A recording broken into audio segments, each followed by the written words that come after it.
Estoy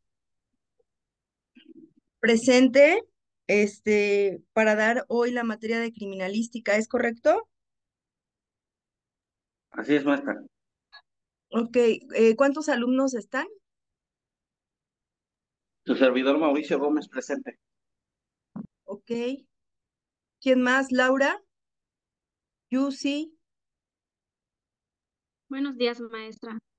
Hola, buenos días. Y Mauricio, ¿verdad? Así es, maestra, Sol- gracias. Solo somos tres.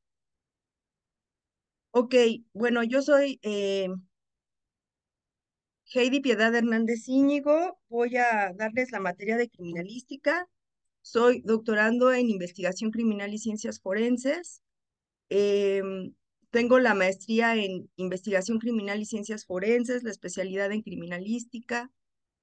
Tengo la licenciatura en Derecho. Tengo una maestría en Derecho Procesal Penal, una especialidad en juicios orales. Trabajo para la Consejería Jurídica y Servicios Legales. Y bueno, pues es un honor estar con ustedes y hoy he preparado una clase, como ya les comenté, basado en la criminalística. ¿Ustedes saben qué es la criminalística? ¿Alguien sabe qué es la criminalística? ¿No? Sí, maestra. Sí, si me pueden dar un concepto de ustedes, no un concepto aprendido, sino un concepto de ustedes. Más que nada, maestra, la criminalística es la ciencia igual del derecho que lleva igual las ramas para llevar a cabo las investigaciones, para poder integrar igual las carpetas. Así es, muy bien. ¿Ustedes qué están estudiando? ¿La criminalística o están estudiando una licenciatura, maestría? ¿Qué están estudiando? Es maestría en derecho penal. Ah, es maestría en Derecho Penal. Ok, ok. Bueno, para saber muy bien. ¿Qué creen que quiero compartirles un... Maestra, ¿puedo participar? Sí, por favor, por favor. Pues la criminalística es una rama auxiliar del derecho penal y del derecho procesal penal, maestra, que precisamente en atención a lo que establece el Código Nacional, que así como la Constitución Política, que dice que la finalidad del proceso es la investigación de la verdad, Así castigar es. al culpable y que el inocente, en este caso, reciba o le sea cubierta la reparación del daño, pues precisamente la función de la criminalística es auxiliar a estas ramas del derecho para efecto de poder lograr ese objetivo. Así es, muy, muy bien dicho. Es muy importante que ustedes como abogados sepan sobre la materia, en materia de criminalística. ¿Por qué? Porque no solamente se ocupa en la rama del derecho penal, sino también la podemos ocupar por ejemplo, en varias ramas del derecho, como es el derecho familiar, como es en el derecho laboral. ¿Por qué? Porque la criminalística es multifacética. Entonces, la criminalística es una disciplina científica que se encarga del estudio y la aplicación de las técnicas y métodos para la investigación de delitos. Su objetivo principal es recolectar, preservar y analizar y presentar la evidencia que pueda ser utilizada en el proceso judicial. Esta área combina conocimientos de diversas ciencias como la biología, la química, la física, la psicología, la tecnología. Esto es para resolver crímenes y contribuir a la justicia.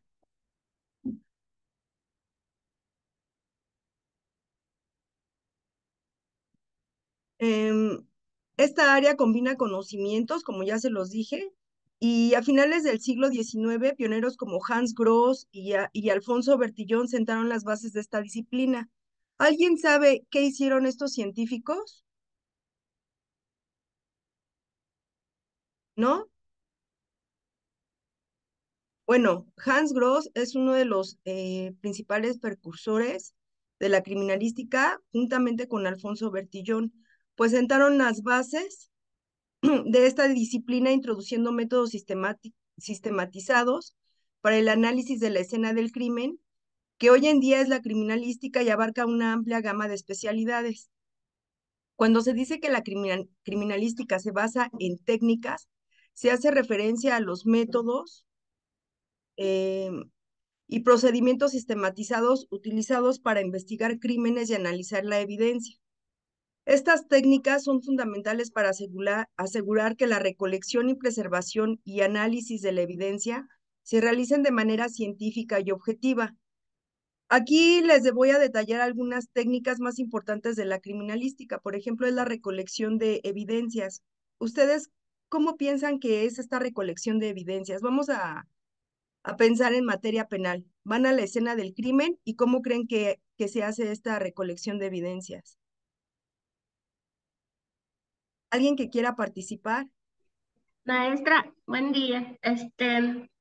Pues Bueno, yo he visto que siempre van en la escena del crimen con un traje especial, guantes, dicen que no hay que tocar nada con la mano, que si hay que embolsar, hacerlo al vacío, nuevo, que sea un nuevo equipo, o sea, cuidando que no se contamine la escena. así es, así es. ¿Alguien más? Bueno, Existen, pues, maestra, existen varios métodos para localizar los indicios, ¿no? ajá, A mí me ha tocado la oportunidad de ver el trabajo de algunos peritos que realizan, por ejemplo, la búsqueda en espiral, en cuadrícula, ujú, este, algunos realizan una búsqueda mixta, pero pues se establece siempre, creo que un protocolo de actuación de cómo ellos deben de arribar al lugar de los hechos, y ujú. cómo deben de realizar la entrega-recepción del lugar, y posterior a eso ya realizan propiamente su actividad pericial. Así es. Como ustedes bien lo comentan, esto lleva a una metodología sistemática. ¿Por qué? Porque se usan protocolos establecidos para recoger evidencias en la escena del crimen. Como nos lo comentaba la compañerita, todo esto se hace con la intención de que no se contamine esta escena. Obviamente que este tipo de indicios, que es el objeto motivo de estudio de la criminalística, son huellas, fibras, manchas de sangre, etcétera. Todo esto es para la preservación de la escena, asegurándose de que la escena del crimen no sea alterada antes de que se complete la recolección de la evidencia. El análisis forense. Vamos a pensar en un análisis forense, por ejemplo, del ADN. Técnicas para extraer y analizar material genético que puede vincular al sospechoso con un crimen. ¿Por qué se imaginan que el ADN es tan importante?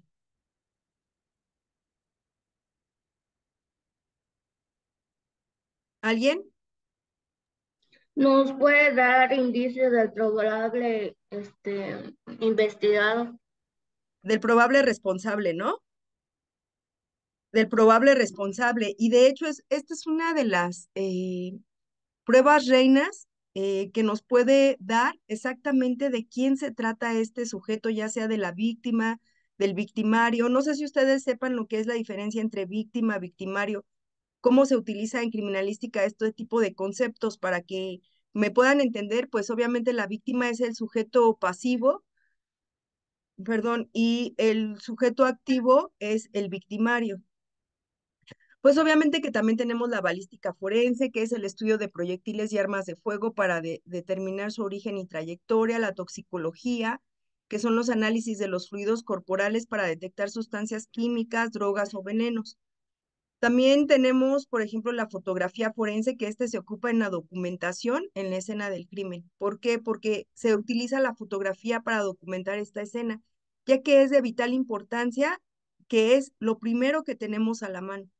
Y esta evidencia se queda completamente fijada y nos puede mostrar incluso al realizar como una observación mayor, porque a veces por la rapidez de querer hacer a veces los dictámenes o porque se puede hacer puede haber sido un delito en la calle. ¿Perdón? Hola, hola. ¿Sí me escuchan? Sí, maestra. Maestra. Ah, Maestra. ok.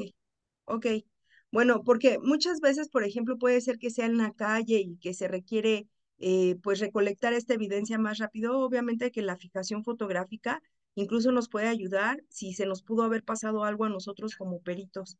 Es por eso muy importante que se haga esta fotografía forense. Los croquis y los diagramas son una creación de representaciones gráficas de la escena para ayudar en la reconstrucción del evento, ¿no? También tenemos las huellas dactilares, que son métodos para recoger y analizar impresiones digitales, identificando a individuos a través de sus patrones únicos. Obviamente que también estas huellas dactilares son muy importantes. Desgraciadamente, pues muchas veces en la investigación, pues no, el Ministerio Público como tiene esa falta de experiencia, esa pericia de investigar, muchas veces pues no lo hace y ustedes como abogados también tienen que hacer valer esa parte. El reconocimiento facial, pues este se hace a través de la tecnología para identificar a personas a partir de imágenes o videos. Las entrevistas y testimonios. En la escena del crimen, obviamente que nosotros como peritos en materia de criminalística no vamos a recolectar estas entrevistas y estos testimonios. Sin embargo, está dentro de la criminalística. ¿Por qué? Porque ahora los policías de investigación son los que hacen esta función. Posteriormente, los policías de investigación son los que van y observan también la escena del crimen y empiezan a observar las cámaras y empiezan a hacer pues estos testimonios y estas entrevistas que también se requieren de técnicas de interrogación que se utilizan para interrogar a testigos y a sospechosos buscando obtener información relevante para el caso. El análisis del comportamiento, la perfilación criminal. Ay, a mí me encanta la perfilación criminal porque se utilizan técnicas psicológicas a través de la escena del crimen para observar el por qué el sujeto cometió el hecho delictivo. O sea, a través de la escena del crimen se observa la psique del sujeto activo o del victimario en este caso, y que nos hace observar el por qué está cometiendo el delito. Dependiendo, por ejemplo, a veces cuando apenas empieza a delinquir, en criminología casi siempre dice que es un delincuente desordenado. ¿Por qué? Porque no tiene algo sistematizado. Sin embargo, conforme va avanzando el paso del tiempo y él va adquiriendo como esa experiencia en hacer delitos, cada vez pues va agudizando esa parte de tener un perfeccionamiento en el delito, aunque siempre van a dejar evidencias.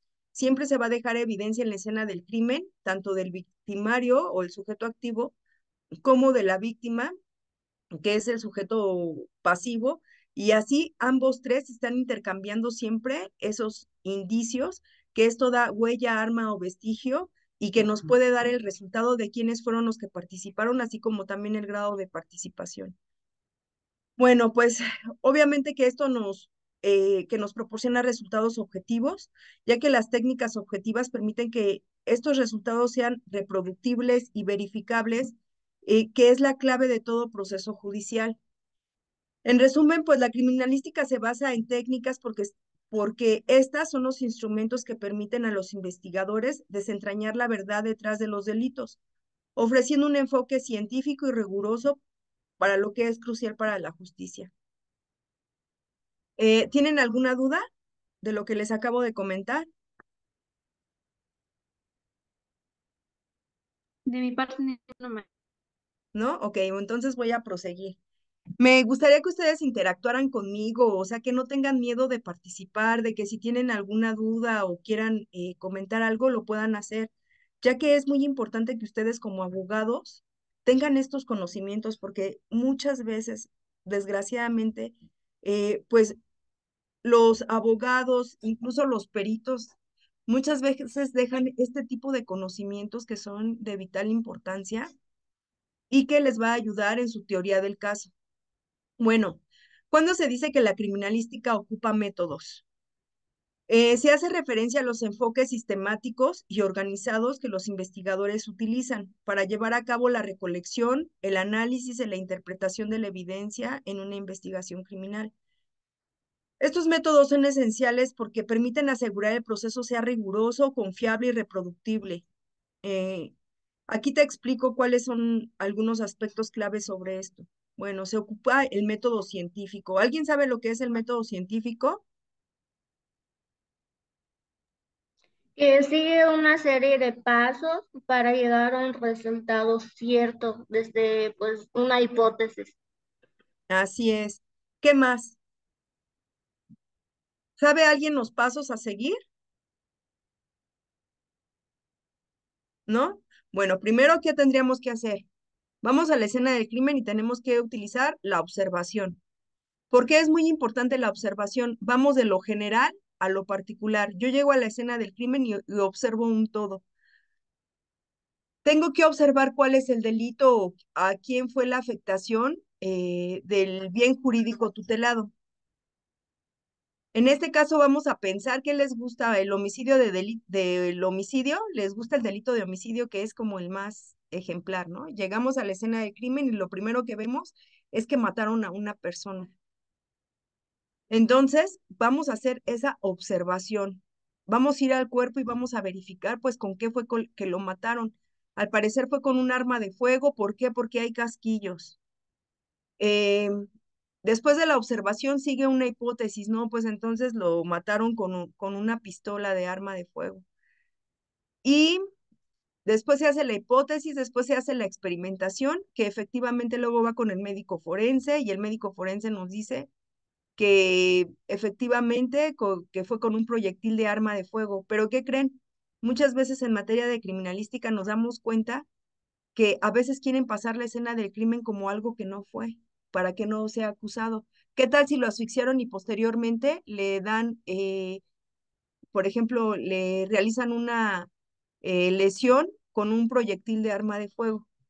Entonces, al hacer esa metodología científica de esa observación, hipótesis, experimentación y que nos da un resultado, nosotros podemos decir que el sujeto, que la víctima fue violentado por una mecánica de asfixia, o sea que lo ahorcaron y que no fue por un proyectil de arma de fuego como lo hicieron ver. ¿Se dan cuenta porque es muy importante utilizar un método científico y no, un perito no puede trabajar a su leal y saber entender, sino que obviamente debe de tomar en cuenta un todo y debe de tomar una metodología científica? Pues los métodos cuantitativos y cualitativos son los métodos cuantitativos obviamente se enfocan en la recolección de datos numéricos y de estadísticas, mientras que los cualitativos se centran en la recopilación de información a través de entrevistas y observaciones. Tenemos análisis químicos, las técnicas como la cromatografía y la espectrometría de masas que son utilizadas para identificar sustancias químicas en la evidencia. Por ejemplo, esto nos puede ayudar a nosotros a saber si una persona estaba alcoholizada o si estaba bajo drogas, o estaba bajo algún veneno que le hiciera perder la vida, ¿no?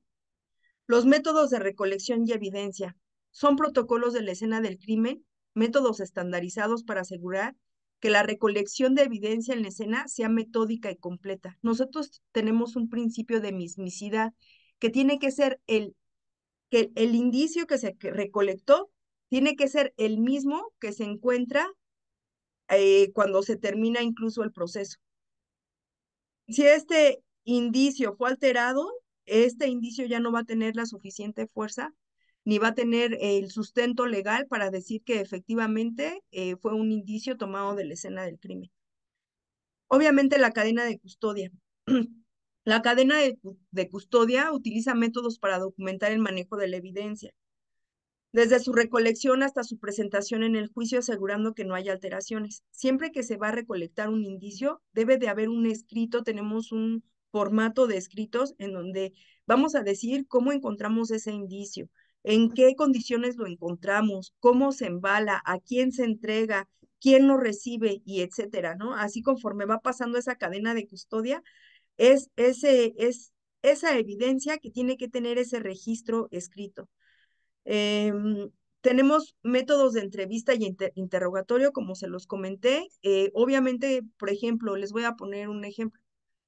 A los niños no se les puede interrogar igual que a un adulto. Los niños, por ejemplo, deben de tener un psicólogo al lado cuando se le haga alguna entrevista de algún hecho delictivo. Por ejemplo, también incluso el procesado no puede estar solo al momento de hacerle la entrevista, debe de estar su abogado, su representante legal. Y la víctima, por lo general, si esta ha sido alterada, pues también se le dice que si quiere un asesor técnico y también si necesita de algún psicólogo en ese momento. Es por eso que se deben de tener métodos de entrevista. ¿Por qué? Porque para no vulnerar derechos humanos. Pues la estandarización. Los métodos permiten que la investigación sea consistente y reproductible. lo que es crucial para la validez en evidencia de un tribunal. La objetividad es utilizar los métodos sistemáticos que ayudan a minimizar sesgos y errores humanos, asegurando que las conclusiones sean basadas en hechos y datos. Por ejemplo, ahora los peritos en materia de criminalística, y no nada más los peritos en materia de criminalística, sino me estoy refiriendo a todos los peritos en general.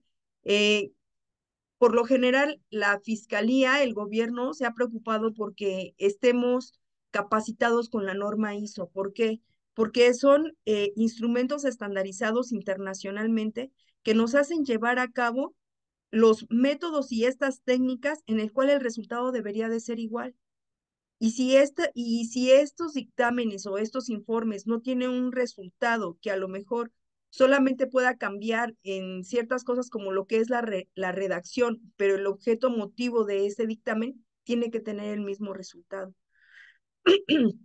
Perdón, en resumen, cuando se dice que la criminalística ocupa métodos, se está enfatizando a la importancia de un enfoque estructurado y científico en todas las etapas de la investigación criminal, desde la recolección de la evidencia hasta su análisis y su presentación en un contexto legal. Estos métodos, como ya les comenté, son fundamentales para garantizar la justicia y que se sirva de manera adecuada. Antes, en el nuevo sistema, en el antiguo sistema, se ocupaba que el juez llevaba todas las instrucciones para realizar a cabo una investigación y todo lo hacía a su leal y saber entender. Y también se llamaba una prueba que le llamaban la prueba tasada. Esto significaba con que tuviera el señalamiento a una persona de que había cometido un hecho delictivo, con eso se presumía culpable. Ahora no, ahora se debe de utilizar los métodos en materia de criminalística. Incluso los policías deben de estar capacitados en materia de criminalística para realizar una adecuada investigación. Y tenemos que seguir protocolos, tenemos que seguir leyes. Por ejemplo, tenemos que estar muy apegados a derechos humanos para que estas pruebas no sean violatorias de legalidad y de derechos humanos. Bueno, pues esta área combina conocimientos de diversas ciencias, como ya lo vimos, como la biología, la química, la física, la psicología, la tecnología. Ahora es muy importante la tecnología para resolver crímenes y contribuir en la justicia. Aquí en la Ciudad de México y en varias partes de México, en varios estados, tenemos ya las cámaras de C2, C5, C10, dependiendo de lugares como las llaman, pero son botones de emergencia en donde también hay ubicadas cámaras en donde podemos tener los videos que nos puedan ayudar a ver qué es lo que pasó. Este tipo de videos ahora pues nos da un descubrimiento completo y nos da una luz increíble. Bueno, pues les voy a contar un poquito de la historia de la criminalística. Pues ha evolucionado significativamente. Pues a finales del siglo XIX, pioneros como Hans Gross y Alfonso Bertillon, bueno, ya les comenté, sentaron las bases de esta disciplina, introduciendo métodos sistematizados para el análisis de la escena del crimen. Hoy en día la criminalística abarca una amplia gama de especialidades. ¿Quién fue Hans Gross? Bueno, pues Hans Gross nació en 1847 y falleció en 1915. Él fue un jurista y criminólogo austriaco considerado el padre de la criminalística moderna. Sus contribuciones fueron fundamentales para establecer métodos sistemáticos en la investigación criminal como la que les he comentado. Aquí les detallo algunas de sus obras, principales aportaciones, contribuciones de Hans Gross. Bueno, pues esta publicación es la del manual de juez. En la instrucción, no sé si ustedes hayan leído de este manual del juez. ¿Alguien que me pueda decir si alguien sepa de este manual? ¿No? Bueno, pues este libro se publicó en 1893, que fue uno de los primeros en sistematizar el uso de las técnicas científicas en la investigación criminal. En él, eh, pues hay conocimientos íntegros de diversas ciencias como la psicología, la biología, y esto es para mejorar la práctica eh, forense. Como ya les comenté, también utilizó el método científico, que es la observación, la hipótesis, la experimentación y el resultado. que nos da la idea de que la investigación criminal debe basarse en las observaciones y un análisis riguroso bajo lo que es el método científico en estos hechos.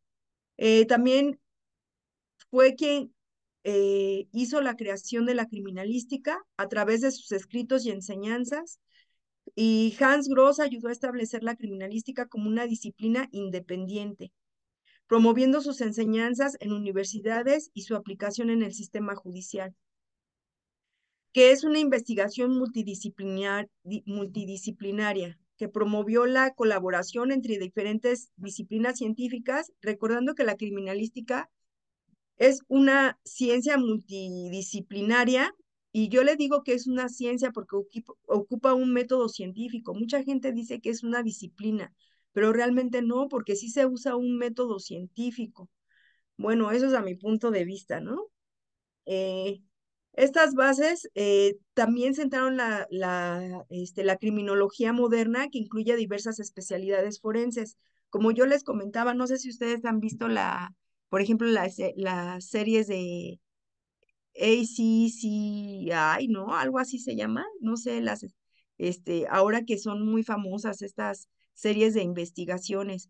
Eh, bueno, pues si se fijan, por ejemplo, en Estados Unidos, el FBI fue quien empezó a utilizar el perfil criminológico, o sea, observando la escena del crimen, cuando es un asesino serial, por ejemplo, o una persona que pueda estar robando en supermercados y que es un constante delincuente de esta situación, pues obviamente mostrando cómo son sus técnicas, es como se saca ese perfil y podemos dar con esa persona que está cometiendo estos hechos reiteradamente, ¿no? Desarrolló técnicas forenses, que también contribuyó a la formalización de técnicas como la balística, el estudio de huellas dactilares, la antropometría forense, que se utilizan en la investigación criminal. Aquí les dejo algunas bibliografías que les puede ayudar, si las quieren copiar, y que les pueden ayudar mucho a instruirse dentro del campo criminalístico. Bueno, pues estas contribuciones de Hans Gross no solo sentaron las bases para la criminalística, sino que también han influido en el desarrollo de la investigación criminal en todo el mundo. El Manual de Juez, como ya les comenté, que fue publicado en 1893.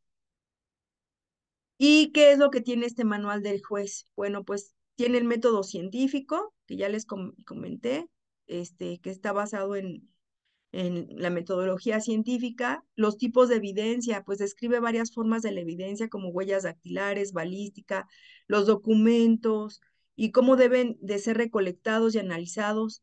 Y se enfoca en la importancia de preservar la integridad de la evidencia con un uso en el juicio. La psicología del delito. Pues Gross aborda la psicología criminal y de la víctima, sugiriendo que para entender el comportamiento humano es necesario. Esta es la clave para resolver los problemas de crímenes. Como ya les comenté, pues se hace el perfil criminal, ¿no? Y propone que el conocimiento de la psicología puede ayudar a las investigaciones y a formular teorías sobre el delito. El estudio de la escena del crimen, pues detalla la importancia de la observación meticulosa de la escena del crimen, señalando que cada detalle puede ser crucial para la resolución del caso. Incluye técnicas para documentar la escena del crimen, como fotografías y croquis.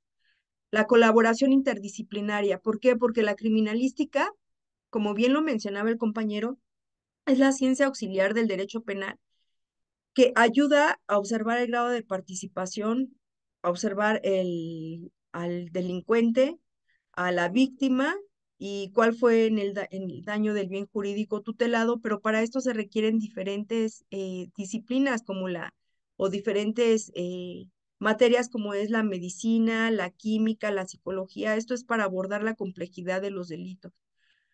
La formación del juez de instrucción. Gross enfatiza la necesidad de que los jueces de instrucción y los investigadores sean capacitados en los métodos científicos y técnicas forenses, promoviendo una educación continua en el campo. La conclusión es que el Manual de Juez de Instrucción de Hans Gross es un texto pionero que sentó las bases para la investigación criminal moderna y su enfoque en la aplicación del método científico y la integración de diversas disciplinas han influido en la forma que se llevan a cabo las investigaciones. La obra sigue siendo una referencia clave para los estudiantes y profesionales en el campo de la criminalística. Y ahora les voy a contar sobre Alfonso Bertillón. ¿Alguien sabe quién fue Alfonso Bertillón? Bueno, este fue un criminólogo oficial de policía francés. Nació en 1853 y falleció en 1914. Este francés fue conocido como el inventor del sistema de identificación antropométrica, conocido como el bertillonaje. ¿Alguien sabe qué es la antropometría forense? ¿No? Bueno, esta disciplina a mí me encanta mucho porque pues nosotros como seres humanos somos únicos. Todo nuestro cuerpo, todo nuestro ser es único, a pesar de que somos muy similares, pero no somos iguales. Por ejemplo, las huellas dactilares que tenemos en las partes de los pupejos de las manos, lo que es la queiloscopía que estudia, por ejemplo, también tenemos huellas en lo que es la mano, nuestras huellas de la boca, eh, nuestra nariz, nadie tiene el mismo tamaño de la nariz ni de nuestros ojos ni de nuestros oídos. De esto se trata la antropometría forense. La antropometría forense se encarga de observar que, basado en medidas, podemos identificar a una persona. Este método sistemático es para identificar a las personas, como ya les comenté, basado en medidas físicas. Este sistema incluía como la toma de medidas en diversas partes del cuerpo, como brazos, piernas, cabeza, y la creación de un registro que permite identificar a los criminales de manera más precisa que los métodos anteriores. La fotografía forense introdujo técnicas de fotografía en la criminología, utilizando la fotografía para documentar escenas del crimen y las características físicas de los sospechosos. Su enfoque sistematizado en la fotografía también ayudó a establecer estándares en la documentación forense. Por ejemplo, porque ahora ustedes se dan cuenta que cuando alguien llega a estar por un hecho delictivo, llega y lo primero que hacen también es tomarle esa fotografía, ¿no? Que hace la identificación y que se hace una ficha de ese sujeto y se va anotando si tiene antecedentes penales. Bueno, pues también él se ocupó de hacer el registro criminal, creando estos archivos que les comento, que facilita el seguimiento y la identificación de criminales reincidentes, ¿no? También estudió los rasgos físicos y psicológicos, que nos da las características físicas y la personalidad de este tipo de personas. Em, También tiene una influencia en la criminología. Por ejemplo, ¿ustedes saben qué diferencia hay entre la criminología y la criminalística?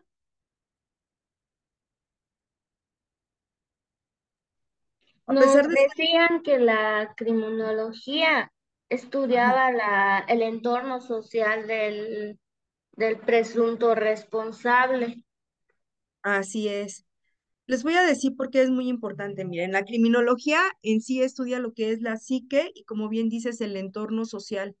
¿Por qué? Porque un ser humano, desde que nace, bueno, más bien desde que está en el vientre de la madre, va tomando como traumas o como va tomando puede tener hasta incluso enfermedades psicoemocionales.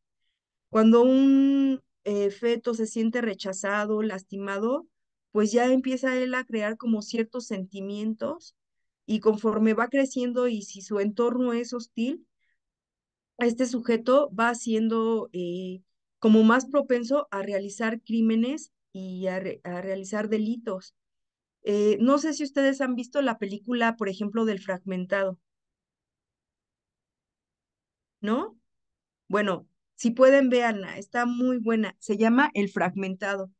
Esta película se basó en una psiquiatra que hizo un estudio de una persona que tenía enfermedades, que tenía varias personalidades y empezó a observar qué fue lo que pasó desde su entorno. Bueno, pues este sujeto pues fue rechazado desde el vientre de su mamá.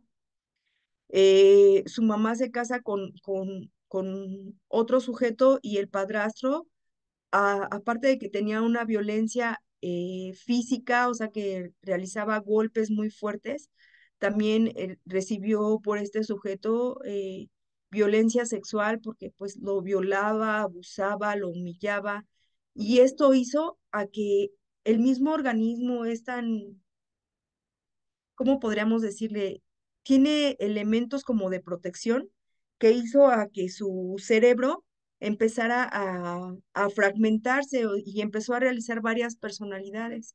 Por ejemplo, él decía que de repente era un niño de 8 años y ese niño era frágil y era muy propenso a que lo lastimaran. Había otro que le hacía llamarle la bestia, que era quien hacía justicia y quería deshacer a las personas, ¿no? O sea, quería matarlas y quería como vengarse de ese tipo de personas que él sentía que podían ser, como que le podían hacer daño o simplemente y ese tipo de situaciones hace a que el mismo delincuente vaya agarrando también ciertas víctimas que se parecen a quienes fueron sus victimarios, o sea, a quienes los lastimaron.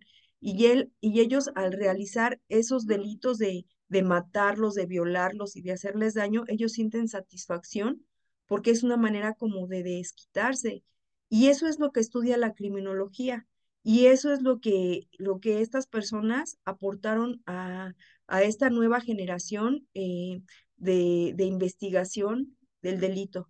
La criminalística, el objeto motivo de estudio de la criminalística, la diferencia es que estudia los indicios. ¿Qué son los indicios? Todo huella, arma o vestigio. Y es por eso que se ocupa de varias disciplinas, por ejemplo, de la medicina forense. La medicina nos va a decir en un caso concreto cómo fueron las lesiones, cómo falleció esa persona, cuántas lesiones tuvo, a causa de qué falleció. La toxicología forense, por ejemplo, nos va a decir si esta persona estuvo en una situación de intoxicación. Estas pruebas, por ejemplo, se toman incluso del hígado o a veces hasta del humor vítreo de los ojos, dependiendo del estado de putrefacción o el estado en que se encuentre el cuerpo, es como pueden tomar esas muestras para realizar esto por medio de espectrografía de masas, como les comentaba. Eh, este tipo de indicios son los que estudia criminalística para decir una mecánica de hechos, cómo fue el suceso, cómo fue el hecho delictivo que nos ocupa y muchas veces también la posición de la víctima victimario. O sea, nos va a decir en qué estado se encontraba, o sea, si estaba de pie, si estaba acostado, si estaba de lado, si estaba el sujeto activo, si estaba ligeramente lateralizado, si el casquillo del arma de fuego le entró de arriba hacia abajo, de izquierda a derecha. Esto es lo que hace la criminalística y la criminología va a decir el por qué cometió el hecho. Nosotros como peritos en materia de criminalística resolvemos 5 preguntas de oro, que es qué, cómo, cuándo, dónde, por qué y con qué, ¿no? Sin embargo, yo no estoy de acuerdo cuando van a decir por qué, o sea, ¿por qué? Porque este más bien lo estudia el criminólogo, o sea, el por qué cometió el hecho o por qué decidió tomar esa decisión de hacer el hecho delictivo es el criminólogo, porque él estudia la psique, estudia el perfil criminológico, pero obviamente que siempre cuando se hace una investigación, siempre vamos a utilizar de otros compañeros para poder observar bien el fenómeno del crimen, porque como ya les comenté, cada persona es tan diferente y pensamos tan diferentes que los crímenes, a pesar de ser tipificados de cierta manera, no se dan de manera igual. Ningún delito es de manera igual porque los sujetos no somos iguales. Este, bueno, pues como ya les comenté, hay libros que realizó Alfonso Bertillón, en el cual, por ejemplo, se llama bueno, se los voy a decir en español porque siento como que no pronuncia muy bien, que es la fotografía judicial. Esta la hizo en 1890 y es una obra que detalla el uso de la fotografía en el contexto judicial y criminal. Hizo otro libro sobre antropometría, identificación antropométrica, que este lo hizo en 1893 y este está basado en las medidas. Eh, Otra que se llama el Tratado de la Identificación Antropométrica, este lo hizo en 1902. El análisis de la infracción lo hizo en 1910. Esto lo hace desde una perspectiva científica y técnica. Y el padre de la identificación criminal, donde hizo un estudio sobre la vida y las contribuciones de Bertillon en la criminología. Este es un libro actual que les puede ayudar mucho y este, bueno, se hizo en el 2011. Aquí les dejo la bibliografía para que, ay, perdón, no era esa, era esta. Este, para que ustedes más o menos puedan tener pues esta bibliografía y les pueda ayudar. La criminalística pues no solo se limita a la recolección de evidencia en la escena del crimen, sino que también incluye la interpretación de la evidencia en el contexto de investigación. Los criminalistas deben tener una gran atención al detalle, o sea, el pequeño detalle es una gran información que nos puede dar a nosotros como criminalística. Y a medida de que avanza la tecnología, las técnicas criminalísticas continúan desarrollándose, ofreciendo herramientas cada vez más precisas para la resolución de crímenes. Espero que esta introducción les haya sido útil. ¿Tienen alguna duda? ¿No? ¿Seguimos al siguiente paso? No, maestra, nada más, bueno, una pregunta. La Ajá. información que nos ha dado, ¿nos las podría compartir? Sí, claro que sí. Espero que esta sí pase. Es que la semana pasada hice unas diapositivas y no sé por qué no se pudieron ir, pero sí, con mucho gusto les paso esta información. Ok, Bueno, les gracias. quiero poner un caso práctico. A ver, en este caso solamente les puse como una fijación fotográfica. Les quería poner un caso que yo había llevado, pero desgraciadamente creo que mi USB la dejé en mi oficina y no tenía ahí toda mi información, pero bueno, esta fijación fotográfica la saqué de internet, de un asunto de internet en el que quiero que trabajemos. ¿Por qué? Porque la práctica es quien hace al maestro. Yo a ustedes les podría dar muchísima información, o sea, estarles lee, pero no se trata de eso, sino que ustedes como abogados también deben de saber qué es lo que se tiene que hacer en un hecho delictivo y bueno, es lo que pretendo hacer con este ejercicio, ¿no? Bueno, este hecho, supuestamente en Guanajuato acribillaron a dos mujeres, a sangre fría a dos personas. Los pasos a seguir en la criminalística en una escena del crimen son fundamentales para asegurar que la evidencia se maneje de manera adecuada, ¿es correcto? Sí, me gustaría que interactuaran. Bueno, aquí les voy a presentar unos pasos típicos que se deben de seguir. Esta fijación fotográfica se sacó del bar en donde dan la noticia, y pueden ver aquí que hay un sujeto en esta parte de aquí. Hay un sujeto, este sujeto traía un arma de fuego. Aquí pasa el sujeto, estas dos mujeres estaban aquí y trae el arma de fuego, no sé si la observen aquí en esta parte de aquí. Traía el arma de fuego y este sujeto se mueve en varias direcciones, pero también de repente va llegando otro sujeto, ¿no? Bueno, lo primero que se tiene que hacer es el aseguramiento de la escena del crimen. Llegada al lugar, los investigadores deben de llegar lo más pronto posible para evitar la alteración de la escena del crimen. En estos casos, ¿quién creen que llega primero a la escena del crimen? Se llama el 911. ¿Quién creen que llega primero a la escena del crimen? La La policía municipal. policía. El primer Ajá. respondiente, maestra. Casi por lo general es el policía, como bien lo mencionaba, el de seguridad pública. Eh, Debería de ser supuestamente un primer respondiente, pero una cosa es el deber ser y el otro ser, ¿no? Les digo para que se pongan ustedes abusados como abogados. Yo trabajo para la Consejería Jurídica y Servicios Legales en la Unidad de Apoyo a la Defensoría Pública. Les puedo decir que en todos mis casos un 99% no siempre es el primer respondiente que llega al lugar de los hechos. Y les voy a decir por qué. Obviamente como perito oficial y gracias a la capacitación que tengo, puedo observar por medio de la letra. Es que también soy especialista en grafoscopía y documentos cuestionados. Puedo observar que la letra no es del primer respondiente y que muchas veces este informe de policía homologado que los primeros respondientes deberían de anotar, porque ellos tienen que anotar en un informe, les digo, es que ahora todo tiene que quedar por escrito. eh, Muchas veces incluso los ministerios públicos son quienes les llenan el formato de actuación policial. El informe de policía homologado está completamente deficiente. ¿Por qué? Porque tiene varios pasos a seguir. Primero dice quién llega como primer respondiente, a qué horas llega. Posteriormente dice una narrativa de los hechos y ahí hacen una entrevista de los sujetos que por lo general llaman al 911 o que presenciaron el delito.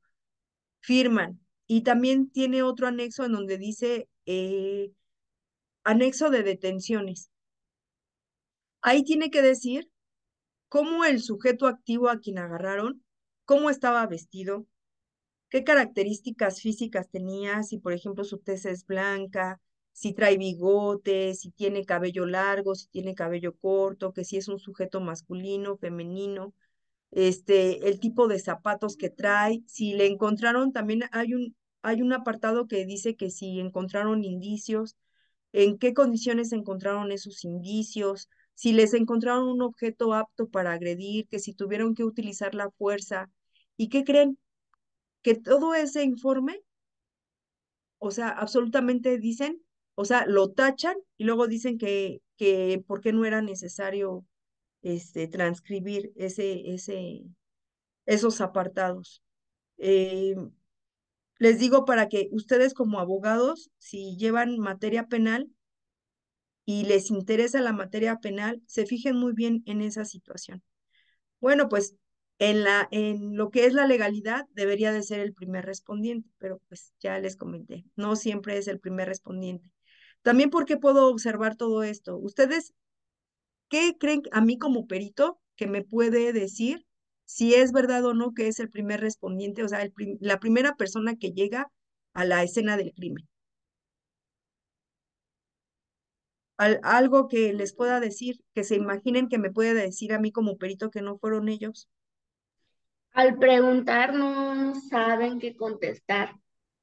Si También, hay algún, o movieron algo, por ejemplo, el cuerpo lo cambiaron de lugar y todo eso. muy bien. Por ejemplo, ¿cómo me puedo dar cuenta de eso? Que lo movieron,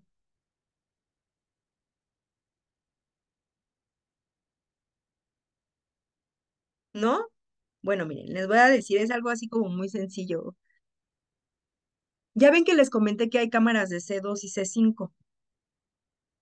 No sé si ustedes se han fijado que muchas veces las patrullas traen un número de patrulla que los identifica para saber qué unidades es quien trae cada policía. ¿Sí han ubicado? Sí, maestra. Bueno, todas las policías deben de tener un número que los identifica como tal. ¿Y qué creen? Muchas veces se pide esa geolocalización de las patrullas, porque deben de tener ya esa geolocalización. Cuando a mí llega esa geolocalización de las patrullas, ¿qué creen? Que resulta que ellos llegan hasta después a la escena del crimen y no a la hora que ellos comentaron. Y también por medio de las cámaras de video, yo puedo observar que los sujetos no fueron quienes supuestamente dijeron que era el primer respondiente. ¿Por qué es importante que les comente esto? Porque muchas veces los policías, no digo que todos, pero hay muchísimos policías que agarran chivos expiatorios, y así lo dice criminológicamente, la bibliografía, agarran chivos expiatorios para llevarlos y decir ellos cometieron el delito. Qué triste, ¿no? ¿Se dan cuenta por qué es muy importante que ustedes sepan este tipo de situaciones? Entonces, tienen que buscar muy bien en la escena del crimen que efectivamente, conforme a los indicios obtenidos, se tenga que las patrullas sea la que les comentó el primer respondiente que habían llegado. Tienen que observar y analizar si efectivamente el informe de policía homologado que está diciendo el primer respondiente es fehaciente. ¿Cómo? Pues pueden pedir incluso a un perito en materia de grafoscopía o simplemente pueden observarlo por medio de las cámaras y por medio de geolocalización. ¿Por qué les digo? Porque esto es lo primero que se presenta en un crimen y si es un crimen pues de alto impacto, aún con mayor razón hacen este tipo de averiguaciones el Ministerio Público sobre de la geolocalización de las patrullas, se observan las cámaras de video y solitos pues los policías se echan al agua, ¿no? O sea, al final de cuentas los indicios son todo lo que es palpable, todo lo que es observable y todo lo que se pueda comprobar científicamente. Y pues ahora la tecnología pues la utilizamos y sabemos que es primordial. Bueno, pues ya les comenté. Entonces, el aseguramiento de la escena del crimen. ¿Qué tendría que hacer el policía? ¿Por qué? Porque el policía también debe de tener conocimientos criminalísticos. ¿Cuál es su deber del policía? ¿Qué más tiene que hacer el policía? Llega y ustedes qué se imaginan que tiene que hacer. Me Preservar parece el que lugar del hecho. Así es, preservar el lugar del hecho. ¿Y qué creen? Muchas veces también dentro del informe de policía homologado dice que no era necesario. Sin embargo, también hay algo que es muy importante. También dice en los protocolos de seguridad pública que lo primero que tiene que hacer el policía, y de eso se agarran ellos, es que ellos tienen que guardar la integridad física tanto de los sujetos que están presenciando el hecho delictivo, como también su propia integridad. Y es de donde ellos se valen para decir que por eso no hacen todo lo que hace el formato de actuación policial, pero esto lo que hace es entorpecer una adecuada investigación. Bueno, pues ellos deberían de asegurar la escena del crimen, como ya se los dije, establecer un perímetro y asegurar el área restringiendo el acceso a todo personal autorizado para evitar la contaminación de la evidencia. ¿Y qué creen? Muchas veces también dejan pasar a quien sea. Hasta incluso ellos mismos van pisando la escena del crimen y nos van contaminando esa escena de crimen. Pero bueno, entonces nos dice el Código Nacional de Procedimientos Penales, ustedes ya lo saben. ¿Cuál sería el artículo que nos dice que les compete a los policías y al Ministerio Público la investigación? ¿Alguien se lo sabe?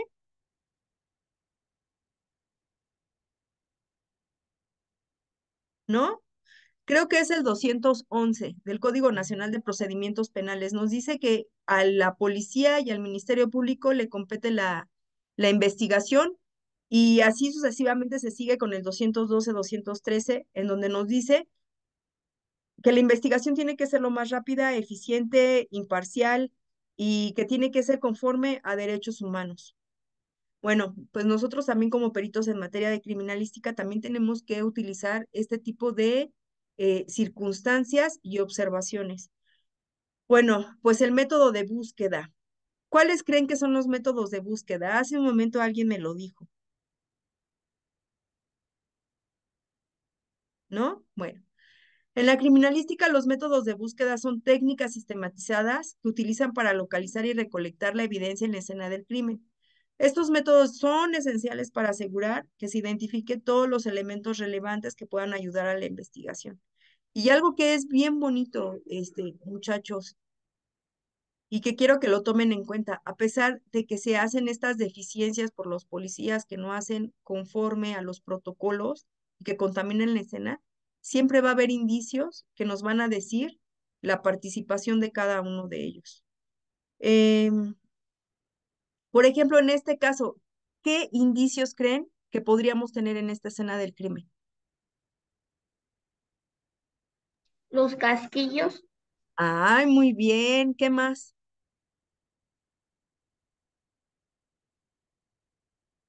la sangre, La sangre, muy bien. Miren, les voy a poner otra vez aquí para que se fijen. ¿Qué otra cosa, chicos?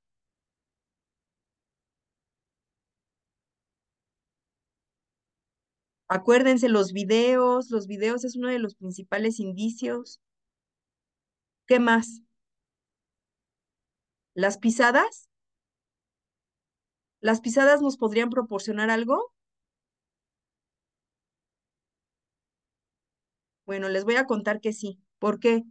Porque también, a pesar de que todos podemos, o sea, que muchos tenemos, calzamos del 21, del 22, del 23 hasta el 29, por ejemplo, eso también nos identifica.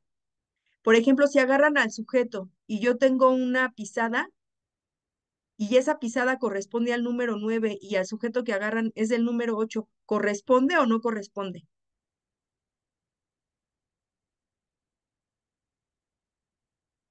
¿Sí me escucharon?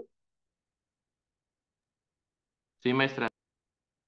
¿Ustedes creen que corresponda una pisada? Por ejemplo, yo mido esa pisada y hago esa fijación fotográfica de la pisada. Y a mí el número de la pisada va a decir a que corresponde del número 8, por ejemplo. Y el sujeto activo calza del 9. ¿Podrá corresponder? No, bueno, no, pero ahí le quería hacer una pregunta, ¿y no habría una variación como de, eh, no sé, de que más personas casen de ese número? Bueno, es que acuérdate que en la criminalística se utiliza un todo. Por ejemplo, si a mí me dicen que este sujeto calza del 8 y que calza del 9 y no del 8, si se fijan la diferencia es un solo número, ¿no? Se podría poner un zapato de una menor o de una mayor talla.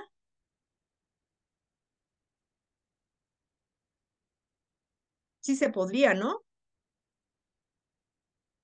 Pero ¿qué creen? Que las características, volten a ver la suela de sus zapatos ahorita.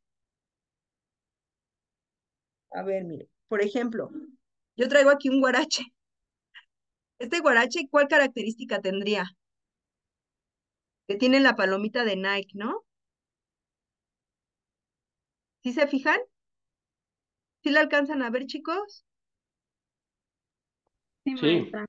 sí, Ah, maestra. bueno, imagínense si en la escena del crimen yo ahí tengo mi huella con mi guarache, por ejemplo. ¿Ustedes creen que yo estuve en la escena del crimen?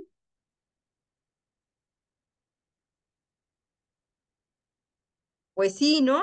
Si está ahí esa huella y cuando agarran mi calzado y está esa palomita ahí, pues lo más probable es que sí. Pero obviamente que no nada más nos vamos a hacer valer de ese indicio, nos vamos a hacer valer de otro tipo de indicios. Por ejemplo, es que les estoy comentando esto porque vamos a otra parte, el por qué es muy importante como hacer esa observación, esa hipótesis y esa experimentación. Muchas veces también los delincuentes eh, ocupan casquillos que no corresponden a las pistolas. Y esto lo hacen como para variar o debrayar también a los investigadores. Un casquillo puede caber siempre y cuando sea más pequeño que la circunferencia de la pistola. Si a ellos los agarran con la pistola, van a decir, es que sabes qué, esta es 0.9 milímetros y no 0.4. Entonces no corresponden los casquillos y van a decir, no fue el sujeto que accionó el arma de fuego. Sin embargo, al realizar cuando un casquillo atraviesa lo que es el arma de fuego, al ser disparado, va a ser una circunferencia que va a marcar va a tener ciertas marcas dentro de lo que es el casquillo. Esas marcas también son únicas e irrepetibles y por ende se tiene que llevar al laboratorio y se tiene que observar esas marcas. Aunque no corresponde el casquillo con la pistola, el rayado del ánima sí corresponde. Entonces, al mostrar esto, se puede presumir que ese casquillo sí fue disparado por el arma de fuego que se encontró en el lugar de los hechos. Así también, si encontramos un calzado, pero este chico dice que calza del 9 y no del 8, que posteriormente lo agarran, pero ¿qué creen? Que en ese zapato se puede observar si es efectivamente o no el del sujeto. ¿Cómo se puede observar? Por medio de, no sé si se tiene el zapato, se pueden encontrar restos de células de ADN, porque nosotros, por ejemplo, cuando tenemos contacto con alguien o cuando tenemos contacto con nuestra ropa, pues también vamos dejando como escamaciones. Y esas escamaciones son ADN. Con el hecho de que yo te toque, yo te estoy dejando mi ADN. Incluso en mi ropa se queda el ADN. Y por ejemplo, si encuentro yo, aparte de esa pisada que sí corresponde o que no puede corresponder por el tamaño de su piel, no puede corresponder, pero encuentro células epiteliales o sangre del sujeto, pues lo más probable es que sí haya estado el sujeto. ¿Están de acuerdo? ¿Se dan cuenta por qué la escena del crimen es tan importante? Y a pesar de que muchas veces puede ser contaminada esa escena del crimen, pues también vamos a tener indicios que nos van a dar esa correspondencia y ese principio de intercambio. Nosotros como criminalistas ocupamos los principios de la criminalística. ¿Cuáles son estos principios? El principio de uso. El principio de uso siempre nos va a decir que van a ocupar agentes químicos, físicos o biológicos en un hecho delictivo. ¿Cuáles serían los físicos? Pues podría ser un arma de fuego, puede ser un cuchillo. ¿Cuáles van a ser los biológicos? Por ejemplo, si utilizaron, no sé, por ejemplo, para realizar una asfixia, este, o como que otro les puedo dar. A ver, el biológico, físico, químico o biológico. Em, el biológico también, por ejemplo, es en una muerte mm, que no sé, que se pueda ahogar dentro de su propio vómito, ¿no? Muchas veces también se puede dar esas muertes en las cuales se les regresa el vómito y fallecen. En una muerte donde van a utilizar agentes químicos, por ejemplo, también cuando usan venenos, cuando usan alguna sustancia para matar a la víctima. El principio de intercambio. El principio de intercambio también lo realizó uno de los principales precursores, que era este Edmund Lockhart, en donde siempre tanto la víctima como el victimario y la escena del crimen siempre van a tener esa triangulación en donde van a dejar indicios que van a estar presentes tanto en la víctima, victimario y en la escena del crimen. El principio de correspondencia.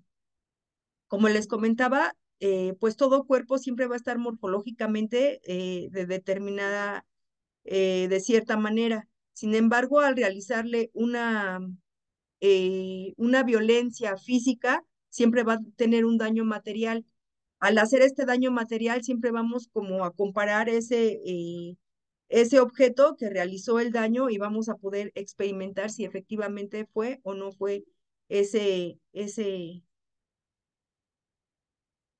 objeto. Permítanme tantito, ¿eh? No me tardo.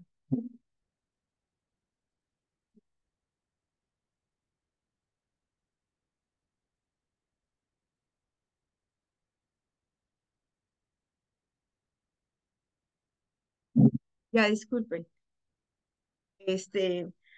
Y también les decía que siempre va a haber también un principio de probabilidad en el cual nosotros vamos a pensar que esto pudo haber sido con esto o por esto, y vamos a estar observando de lo general a lo particular y de lo particular a lo general para que esta hipótesis, al hacer el principio de reconstrucción, utilizando todos estos elementos concatenados, todos estos indicios ya pasados por una metodología científica, vamos a poder tener el principio de certeza, que es lo que nos va a decir si efectivamente sucedió o no sucedió el hecho, como lo habíamos pensado conforme a nuestra hipótesis. Pues bueno, para poder observar todos este tipo de indicios, vamos a tener una metodología, vamos a tener que tener en cuenta ciertos métodos. Hace un momento nos comentaba el compañero que podría ser métodos en cuadrante o de zonas. La escena del crimen se divide en secciones de cuadrantes, así como de cuadros, y cada sección se examina de una manera exhaustiva antes de pasar a la siguiente. Este uso es ideal para escenas de crimen más grande, donde la evidencia pueden estar dispersas, por ejemplo, en un campo, o sea, en un campo, por ejemplo, que les gusta que esté a varios metros o que incluso pueda corresponder a kilómetros, porque posteriormente pudieron haber encontrado, no sé, otros indicios más adelante, es también como se van utilizando este tipo de métodos. El método de línea o de rayos. Es un grupo de investigadores y se coloca en una línea y avanza lentamente en una dirección revisando el área de manera metódico.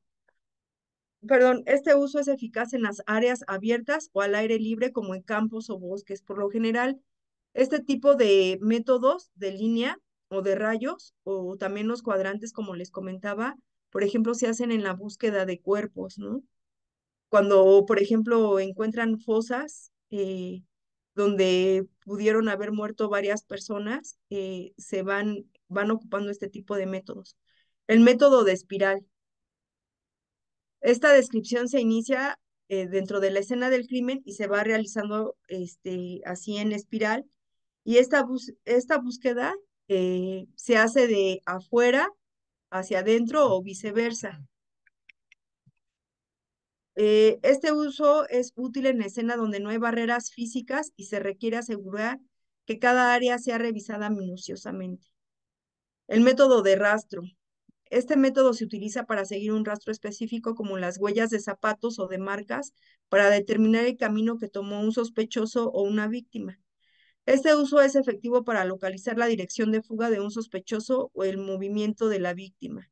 Por lo general, esto es muy importante siempre en un dictamen en materia de criminalística hacer valer porque tenemos que ver por dónde el sospechoso pudo haber se dado a la fuga y también se puede hacer estos seguimientos por medio de las cámaras de C2 y C5. Muchas veces también el Ministerio Público no realiza como esta investigación de poder observar si efectivamente había cámaras en lo que son las calles aledañas y al pedir también este tipo de videos podemos observar hacia dónde se dirige el victimario, ¿no? El método de la malla. Se utiliza una cuadrícula imaginaria en la escena y se examina cada sección de manera sistemática, que es similar al método de cuadrantes, pero con líneas más finas. Este uso es adecuado para áreas pequeñas o cerradas donde se necesita un análisis detallado. El método de observación asistida. Se utiliza tecnología como cámaras de video o drones para realizar una revisión visual de la escena. Este puede ser útil en escenas extensas o de difícil acceso.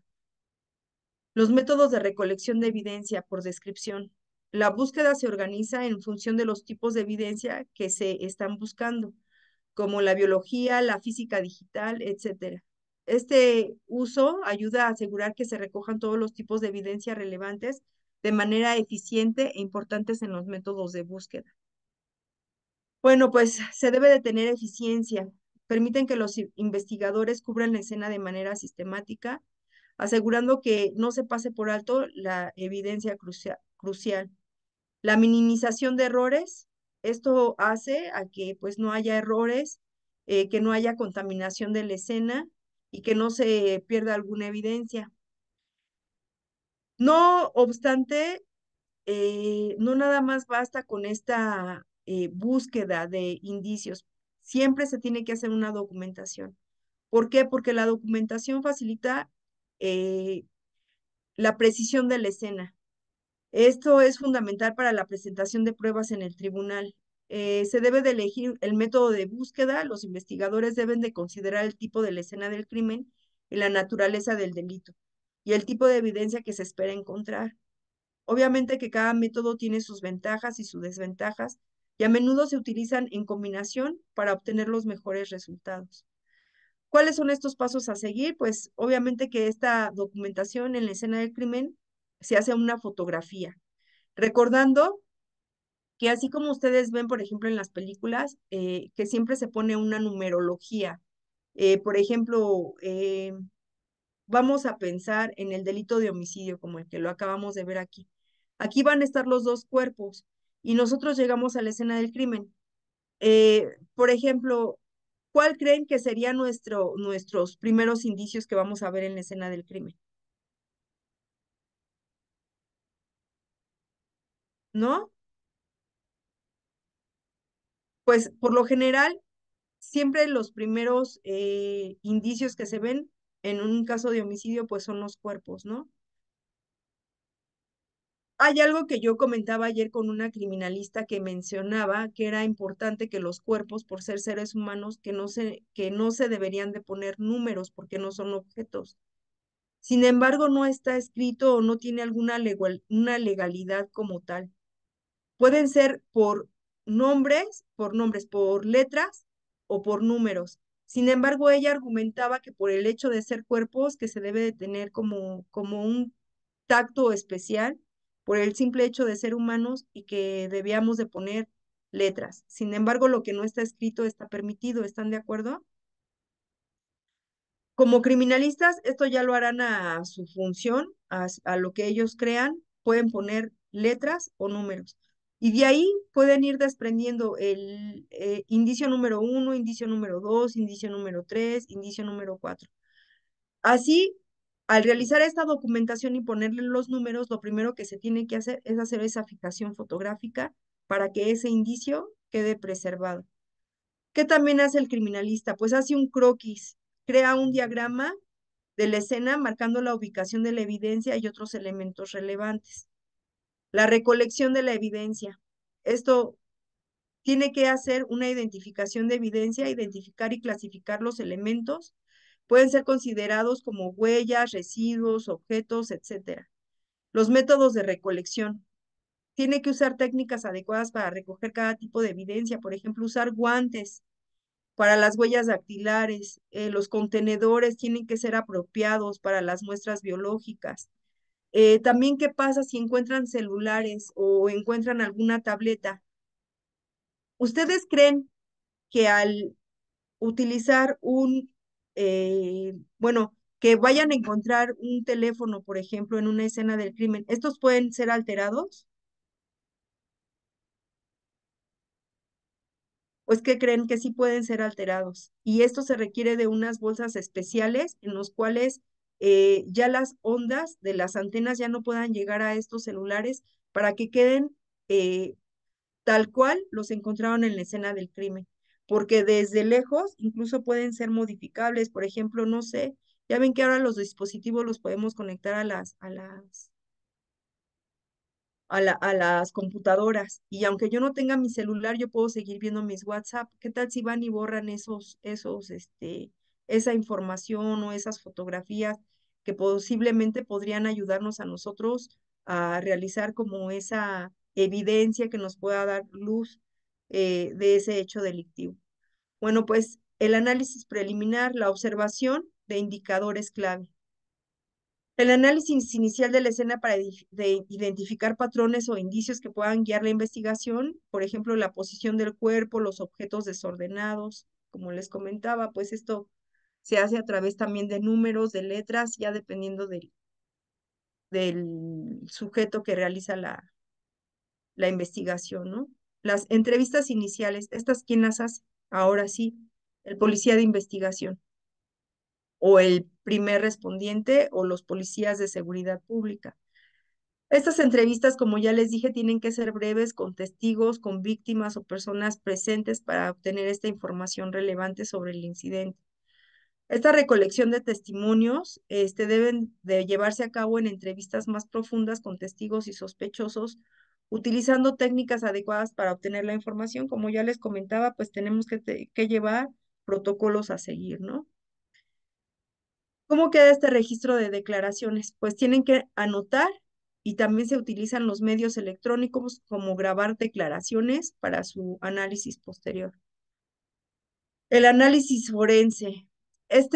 Tiene que ser un envío de evidencia a los laboratorios cuando son recolectadas por medio de hisopos en la escena del crimen. Pues, como ya les comenté, tiene que ser llevado a laboratorios forenses con su respectiva documentación, que es la cadena de custodia. Pues esta interpretación de resultados también los tienen que exhibir ante el Ministerio Público y obviamente que tienen que también ellos fotografiar cómo encuentran esa cadena de custodia, cómo encuentran el indicio, cómo se lleva al laboratorio. Ellos tienen que decir qué instrumentos ocupan para realizar esta metodología científica y obviamente que este informe o este resultado tiene que ser llevado ante el Ministerio Público.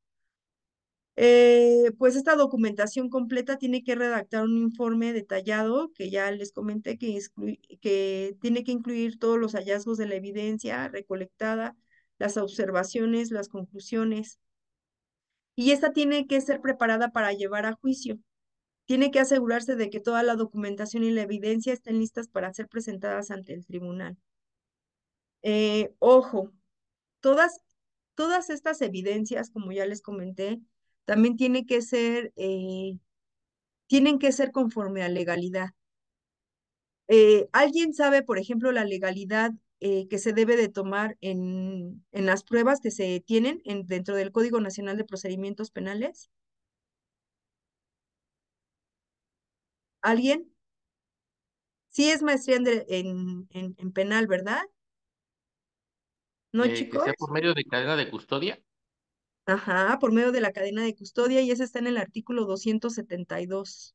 Pero también hay un artículo en el cual nos dice que hay indicios que se pueden recoger y que no necesitan orden del juez y otras que sí necesitan orden del juez. ¿Ustedes se la saben?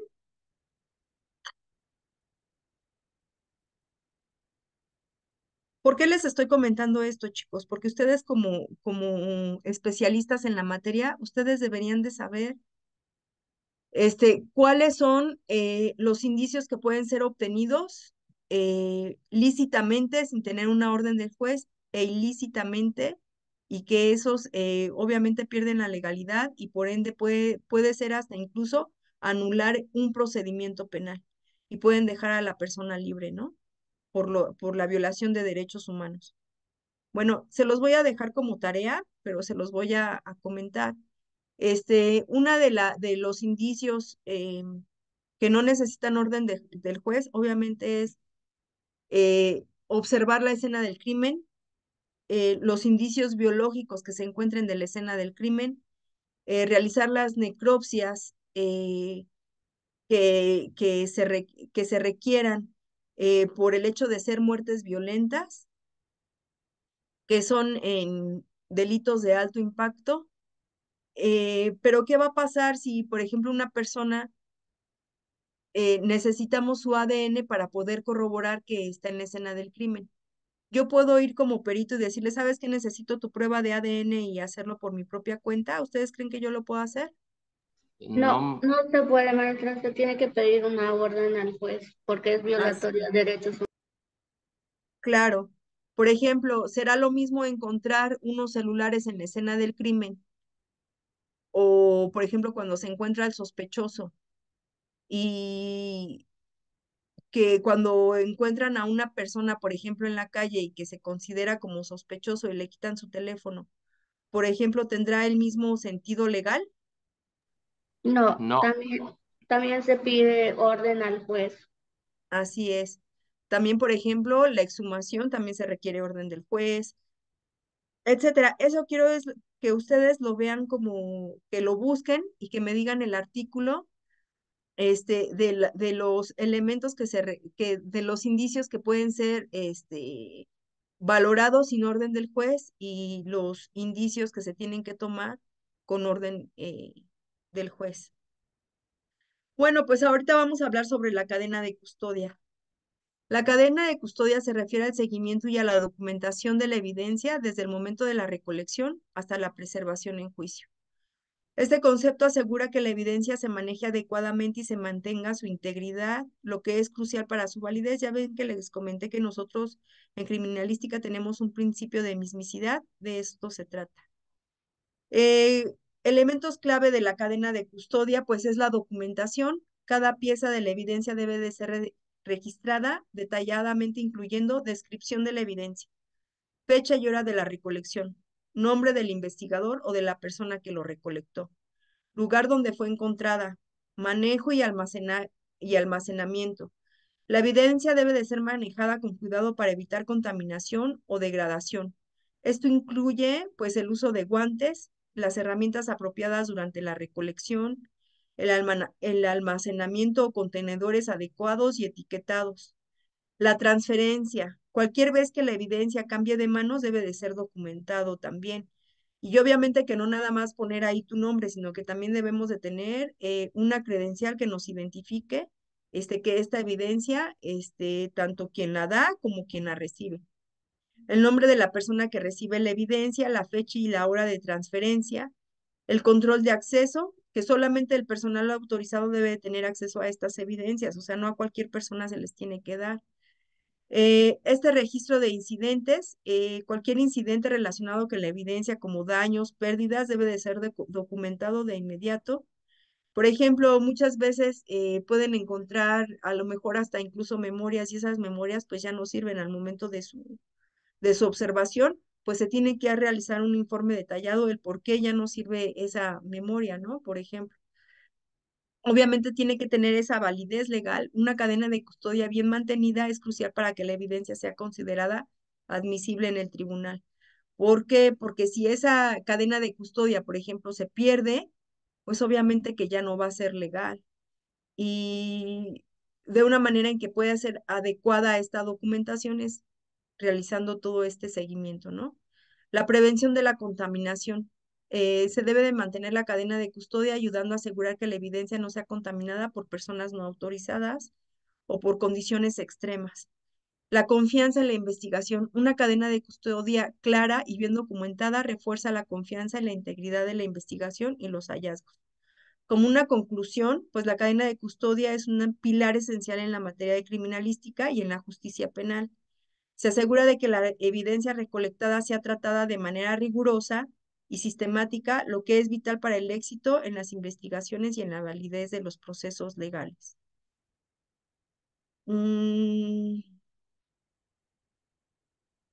Bueno, les voy a dar como ejemplo el registro de cadena de custodia, que ya comentamos que es el documento esencial y que este debe de ser registrado meticulosamente.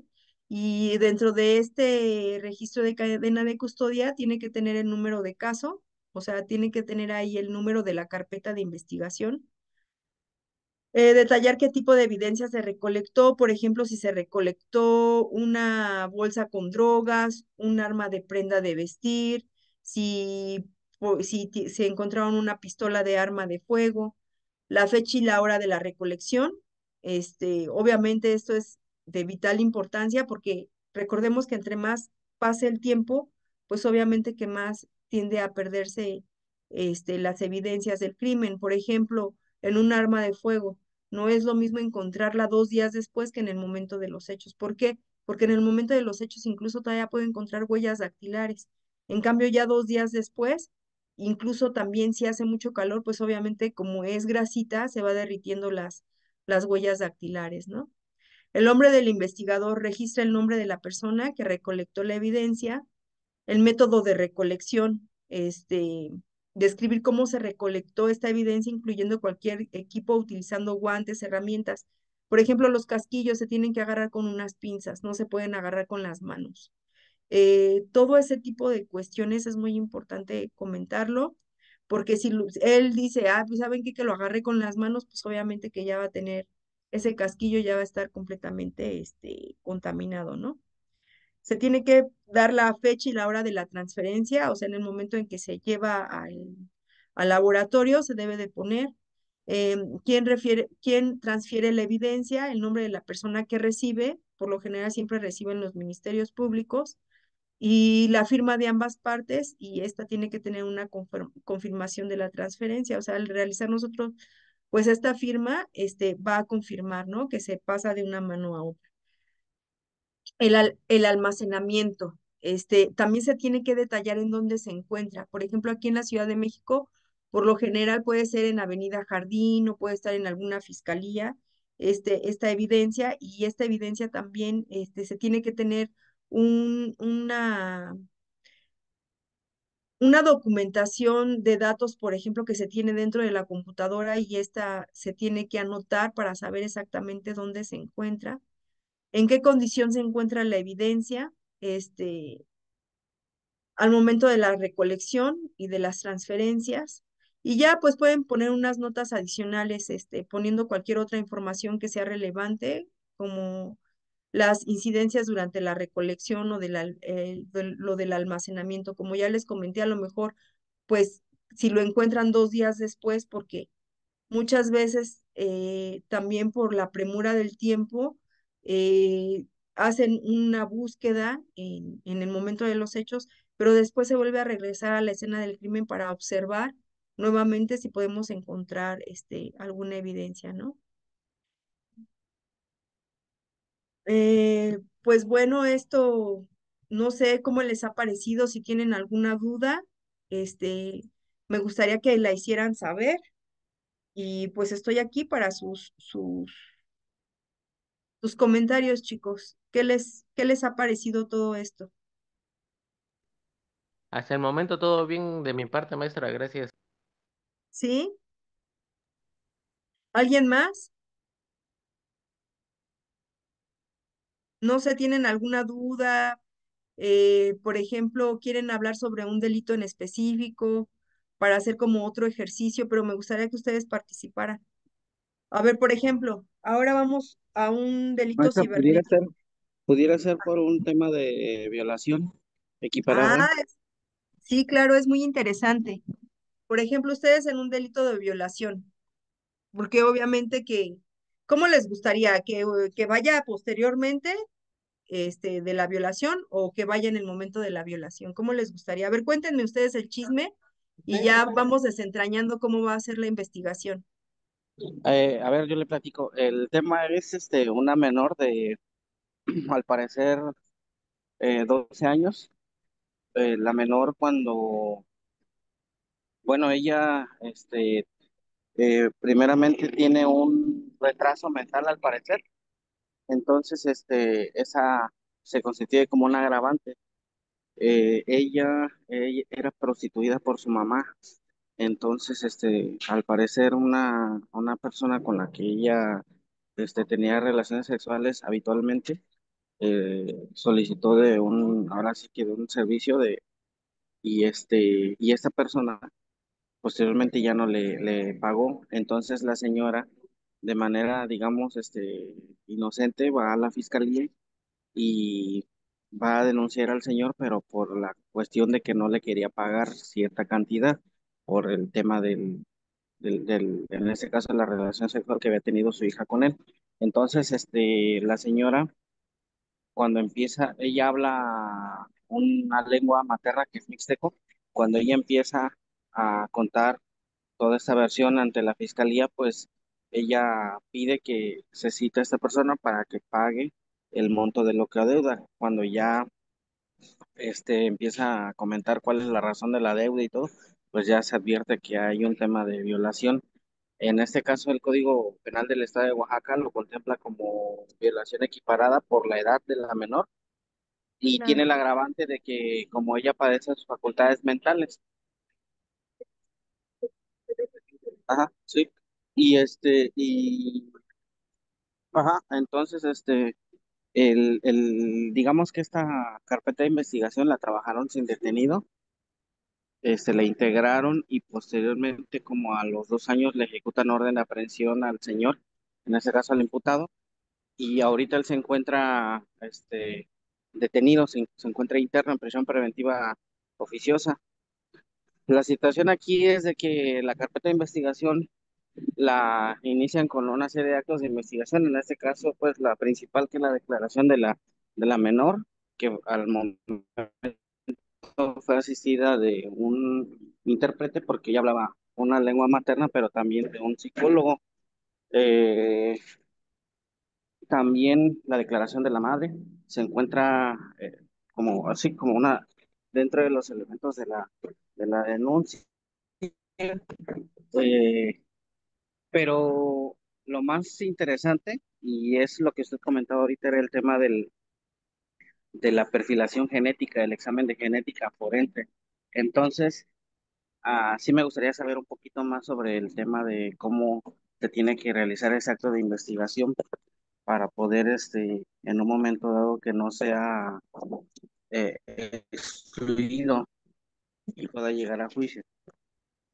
Híjole, qué triste situación. Sí, desgraciadamente se da mucho este tipo de delitos. Eso sí no lo podemos llamar como usos y costumbres, ¿no? Desgraciadamente. Este, bueno, ¿qué tendría que hacer la fiscalía ahí? Les comento que criminalísticamente, pues siempre que un cuerpo va a ser violentado, siempre va a encontrar restos e indicios que puedan demostrar que esta personita fue violentada. Obviamente que ella, al sentirse agredida, porque de alguna manera, a pesar de tener pues una discapacidad, al final de cuentas como seres humanos siempre vamos a atender como esa manera de que nuestro mismo cuerpo crea como la manera de defendernos, ¿no? Obviamente que al no ser una relación consensuada, pues ella obviamente va a apretar pues su vagina al momento de tener relaciones porque es un instinto natural y al realizar este tipo de situaciones, los médicos forenses por lo general hacen este tipo de lesiones conforme a la manecilla del reloj, ¿no? Por ejemplo, si es a las 3 es que está ligeramente lateralizada la lesión hacia la parte derecha. Si es a las 6 está en medio, en la parte baja. Si está a las 9 está de la parte izquierda. Y si es a las 12 pues obviamente que está en esta parte de aquí. Em, en Estados Unidos, sobre inteligencia artificial, había un aparato que lee el ADN. Incluso aquí en México se ocupa un aparato que lee el ADN, a pesar de ser un biólogo o una persona que haya estudiado sobre genética forense, un especialista en la materia, de todos modos se utiliza esta cámara que lee estos ADNs. Por ejemplo, si a ella le encuentran diferentes tipos de ADN, obviamente que va a leer los diferentes tipos de ADN, va a sacar varios prototipos de ADN. El ADN, creo que se puede encontrar restos espermáticos hasta después de una semana, todavía se puede encontrar. No miento, 3 días. 3 días todavía se puede encontrar estos restos espermáticos. Este, pero bueno, como estos son delitos de alto impacto, pues obviamente que no nada más, si en caso de que no le encontraron estas células espermáticas del sujeto, eh, hay otros elementos para ver si esta niña ha sido violentada. Como les comentaba, el cuerpo habla, o sea, el cuerpo es el que reacciona. Al ser agredida de esta manera que haya sido una violación, si es reciente, también se pueden encontrar como equimosis o como ciertas escoriaciones que se ven más fuerte de lo normal y que les digo que esta va a tener que ser valorada por el médico, ¿no? Y también observando que una niña de su edad por lo general pues no tiene relaciones consensuadas. O sea, esto también haría que los dictámenes obviamente van a salir favorables al momento este, pues de hacer una auscultación médica. Incluso también, por ejemplo, si hay relaciones anales, ¿qué va a pasar? los pliegues del ano, pues se van borrando también con la penetración anal, pues también se van borrando. Para esto, también nosotros tenemos un protocolo a seguir, en el cual estos protocolos en una violación, pues se tiene que hacer un raspado de uñas, se tiene que buscar con hisopos, como les comentaba, al momento de tener algún roce, pues siempre vamos a dejar restos de escamaciones de nuestro propio cuerpo. Y al sacar con hisopos, esas células epiteliales, al momento de hacer este estudio y hacerle este raspado de células epiteliales, pues va a tener que salir el ADN pues del sujeto quien agredió a esta niña, ¿no? Eh, Incluso también el médico, si ya han pasado transcurso de bastante tiempo, eh, pues siempre va a haber como una afectación en la vagina de la niña y va a mencionar que por ejemplo, si su himen fue roto de una manera violenta, también hay ciertas características en donde el himen se ve que ha sido como violentado y que se rompió de tal manera que fue como muy fuerte, ¿no? Y eso también lo puede hacer valer el médico forense. Pero no nada más solamente basta eh, con esos dictámenes, sino que también ahí va a ser una valoración psicológica, una valoración en donde la psicóloga tendrá que tener pues esa especialidad para poder observar si hay una afectación en el daño psicológico, moral, dentro de lo que es la niña. Al realizar esta valoración, obviamente que va a haber una correspondencia entre el hecho y entre lo que tiene la niña, ¿no? O sea, sí se me hace así como algo bien cruel, porque también tendrían que haber,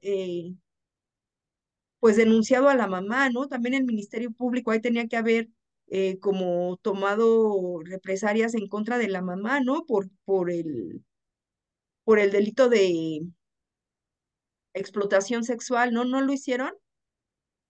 No, maestra, al parecer no. También lo que, bueno, se me pasó comentarle algo muy importante. La menor, quedó embarazada, entonces ella Ay, tuvo no puede ser. un hijo del imputado. Aquí la No, situación pues ya. de que el imputado, bueno, aquí viene lo curioso, porque el imputado, cuando él vierte su declaración, él refiere que la menor pues se dedicaba a esa actividad y él refería que sí, o sea, él aceptó que había tenido relaciones sexuales con ella, pero no fue una violación como tal. Entonces, cuando le hacen el examen de ADN eh, a la menor, a, a su hija y en este caso al imputado, al parecer en el examen sale que no es el papá. Entonces, como usted decía ahorita, hablaba de la prueba reina, ¿no? De que usted, bueno, decía que prácticamente pues esa es una prueba fehaciente de que él es el victimario en este caso, pero si estamos hablando de que en un momento dado la teoría del caso de la fiscalía va tendiente a demostrar que efectivamente ocurrió esa agresión sexual y lo van a robustecer con la prueba de ADN, pero esta sale negativa. Es que Eso mira, es, era lo que les comentaba hace un momento. Yo no estoy de acuerdo con que el Ministerio Público sea solamente un abogado. ¿Por qué? Porque también un Ministerio Público tiene que ser un investigador. Un investigador en los cuales debería de tener esas herramientas para precisamente poder tipificar el delito. En este caso, yo siento que el Ministerio Público hizo mal en tipificar así el delito y tratar, pues, de tomar al sujeto, o sea, el sujeto sí realizó como un tipo de violación, pero al final de cuentas, el deber de cuidado del bien jurídico tutelado de la menor, ¿a quién correspondía? A la mamá, ¿no? madre. A la mamá. Ella, a pesar de ser la madre, no tiene el derecho de realizar una explotación sexual hacia la menor. ¿Están de acuerdo? Así es. Y no por usos y costumbres. O sea, está legalmente de que una madre pueda hacer una explotación sexual hacia la menor. porque a ella la explotaba sexualmente, no nada más con este hombre, sino con varios hombres. Y tanto es así que la niña, a pesar de tener en un estado de vulnerabilidad todavía con mayor razón por el hecho de tener ese retraso psicológico, me dijiste que tenía un retraso psicológico o físico, Sí, psíquico. este, tiene ese retraso psíquico con mayor razón. La mamá es el garante del bien de ese bien jurídico tutelado que es la vida y la integridad de su hija. Entonces, ¿sobre quién tendría que recaer el delito? Sobre la mamá. Sobre la mamá y no del sujeto que pagó por estar con esa menor. ¿Te das cuenta ahí cómo es la ignorancia del Ministerio Público? ¿Por qué? Porque al salir que el hijo que tiene ella no corresponde al supuesto sujeto activo, pues obviamente él se puede lavar las manos y decir, o sea, pues no, no es mi hijo, o sea, yo no, o sea, sí estuve con ella, pero al final de cuentas, pues ella era, la mamá era la que me otorgaba el permiso. ¿De quién era el bien jurídico tutelado? ¿Del señor o de ella? Pues de la mamá, ¿no? Entonces se dan cuenta cómo es la ignorancia de ahí del Ministerio Público y este sujeto la va a chispar muy fácil. Al menos que le dieran, bueno, recordemos que en la teoría del delito, la tipificación del delito, se requieren de elementos objetivos, subjetivos y del nexo causal, ¿no? ¿Están de acuerdo? Así es. Que el delito está tipificado, en este caso, de quien realice, un acto sexual en contra de su voluntad, o sea, pues viene siendo una violación, ¿no? Y es equiparada por el ser la menor de edad. Él está reconociendo que tuvo ese contacto sexual y al final de cuentas, pues sí realizó el hecho de violación. Sin embargo, fue consensuada por quién? No por la menor, sino fue consensuada por la mamá. Pero aquí, o sea, tendría que ver cómo el juez califica este delito, ¿no? Que yo la verdad ahí regañaría cañón al Ministerio Público, porque ahí el deber de cuidado y el bien jurídico tutelado y quien realiza la explotación sexual es la mamá,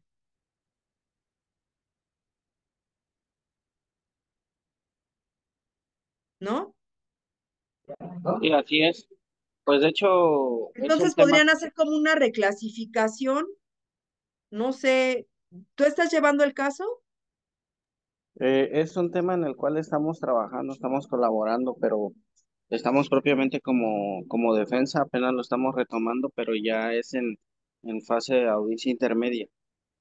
Pues, o sea, tú lo puedes chispar muy fácil y decir que el bien jurídico tutelado tendría que recaer sobre la mamá, porque la mamá es quien vende a la hija y que él simplemente tuvo que a él le prestaron un servicio, o sea, que también no tenía que haber sido, ¿no? Pero realmente no fue una violación equiparada, aquí más bien la mamá era la explotadora sexual. Podrían organizar la defensa de esa manera. Maestra, y en este caso, bueno, he visto en algunos asuntos que se plantea un sobreseimiento desde la audiencia intermedia, precisamente tomando en cuenta que la prueba reina es la perfilación genética y si esta sale negativa, como ya lo están comentando, pues existen una serie de anomalías, en este caso en la toma de la declaración de la menor, porque ella habla una lengua materna, eh, y bueno, se advierte de la grabación y también de la redacción de esta, como que es inducida por la fiscal o el fiscal a cargo y también por el psicólogo. Hay partes muy importantes donde la menor como que empieza a explayarse y le cortan la grabación, eh, decretan pausas en el momento que le están tomando su declaración. Y como que eso, bueno, hay varios elementos, ¿no? Pero en este caso la pregunta concreta es, ¿existe la posibilidad de plantear un sobreseimiento en la audiencia intermedia. Yo creo que sí, pero mira, te voy a decir cuál estrategia podrías hacer. Uno, podrías pedir una pericial en materia de criminalística realizando una mecánica de hechos. ¿Por qué una mecánica de hechos? Aunque no todos los peritos en materia de criminalística te lo pueden hacer, pero bueno, yo sí lo haría. Esa mecánica de hechos va a decir con los elementos objetivos que se tienen, todos los dictámenes, por ejemplo, médicos, porque en el médico, ¿qué es lo que viene? Ella dice que sí, efectivamente ha tenido relaciones sexuales, me imagino, ¿no? Pero muchas veces esos médicos no ponen como esa afectación, o sea, nada más dicen que el himen fue roto, que tiene una antigüedad como tal, y ya. Este, el ADN, pues el ADN que no corresponde al pequeño, que supuestamente es hijo de este, del del sujeto activo, ¿no? Ay, se El me fue la imputado. palabra, del probable, o sea, del probable responsable. Este, pues de acuerdo con esta situación podemos decir que efectivamente que la menor ha sido explotada por la madre, o sea, yo pondría eso dentro de esa mecánica, que el bien jurídico tutelado a quien correspondía cuidar a la menor y la integridad sería a la mamá. este, el grado de participación es la mamá quien la toma como un objeto sexual y es quien la pone como una explotación, como una trabajadora sexual siendo una menor de edad, ¿no? O sea, bueno, términos más, términos menos, yo eso es lo que pondría. Y pondría la ausencia de esa violación, o sea, pondría ausencias de la violación en materia de criminalística y también haría una pericial en materia de psicología, en donde una nueva psicóloga, dada por la defensa, eh, diría cuál es la afectación emocional de la niña, pero la afectación emocional no la daría conforme al sujeto que está presente, sino, o sea, pondría más bien la afectación emocional que ha derivado de la explotación sexual que su madre ha originado en la vida de la menor. ¿Sí me explicó? Sí, maestra. Yo es así como lo manejaría. Para que a él lo deslinden de la responsabilidad? Porque él no tiene responsabilidad. La que tiene la responsabilidad es la mamá.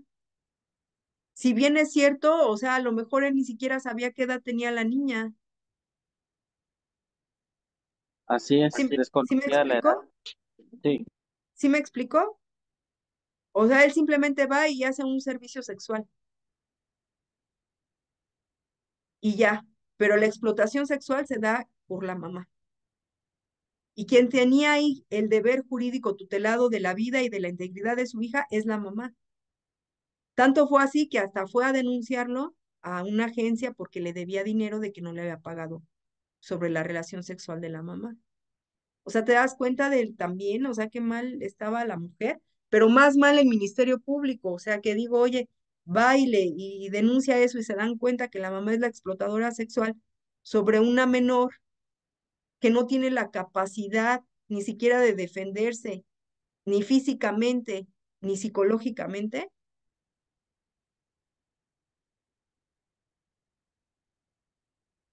Pues espero que te haya ayudado y si Sí, cualquier maestra. cosa necesitas, que te ayude o que te saque otra información, si quieres te checo tu carpeta y ya te puedo decir todavía más, mira, mi teléfono es 55 65 05 41 33, por si alguien tiene alguna duda también con respecto a lo que es la criminalística o si tiene alguna duda, con mucho gusto les puedo ayudar y a ver, se los vuelvo a Sí, repetir ajá, por favor. por si alguno de ustedes necesita alguna, pues algo, ¿no? Es 55 65 05 41 33. Cualquier consulta, miren, yo soy abogada penalista también y soy criminalista. ¿Cuál es Este, su nombre, maestra? Heidi, H-E-I latina D-Y, Piedad, Sí, Hernández, sí. Íñigo. Gracias, maestra. Miren, de hecho, las ciencias forenses es lo que ayuda en lo que es la teoría del delito. Un juez tiene que tener estos conocimientos en materia de criminalística. ¿Por qué? Porque en la tipicidad del delito está descrita como tal, pero recuerden que tienen los elementos objetivos, los elementos subjetivos y el nexo causal, que es lo que acredita el delito. Si alguno de estos elementos no se cumple y no se registra como tal, va más allá de la duda razonable. Y por ende tienen que dejar absuelto al sujeto activo o al victimario, lo tienen que dejar ir, porque no se acredita legalmente la participación en el hecho delictivo que nos ocupa. Es por eso que es muy importante que ustedes traten de ser como autodidactas. Si se van a, si van a estar dentro de lo que es la materia penal, yo les sugiero que empiecen a estudiar lo que son las ciencias forenses porque les va a abrir una mayor amplitud en sus teorías del caso. Y pues aquí estoy para cualquier duda o cualquier situación que ustedes puedan llevar. Yo con gusto también les puedo ayudar. Pues ya tengo mucha experiencia en la materia. Pues ya desde el 2014 estoy como perito en materia de criminalística para la Consejería Jurídica y Servicios Legales. Y anteriormente estuve en Derecho Civil, Familiar y Arrendamiento y posteriormente estuve en salas penales y después estuve en amparo penal. Si puedo ayudarles en algo, pues con gusto aquí me tienen. Y pues no sé si tengan otra duda. Creo que el día de mañana vamos a tener clase, ¿no? ¿Sí o no? ¿Sí Sí, sí voy a tener clase con ustedes? sí, ¿Sí? Ok. Pues si quieren, Sí, vamos a tener clases. mañana lo que podemos hacer es comentar casos, a ver si ya encuentro mi USB, si no, pues no sé si están interesados en otra cuestión, en materia de criminalística y en materia penal. ¿Les gustaría que les dijera cómo se puede tipificar el delito dentro de, si gustan, podemos ver sobre el acoso, sobre el abuso sexual, para que se vayan dando idea por qué es tan importante la criminalística dentro de la teoría del caso? ¿Les parece bien? Sí, maestra, estaría bien. ¿Sí? Ok. Bueno, nada más lo único que sí les pido que busquen dentro del Código Nacional de Procedimientos Penales. Este, la prueba legal y la prueba ilícita. O sea, ¿cuáles son las evidencias que se pueden recolectar sin permiso del juez y las evidencias que se requieren orden del juez? Está dentro del Código Nacional de Procedimientos Penales. Eso es lo único que les quiero dejar de tarea.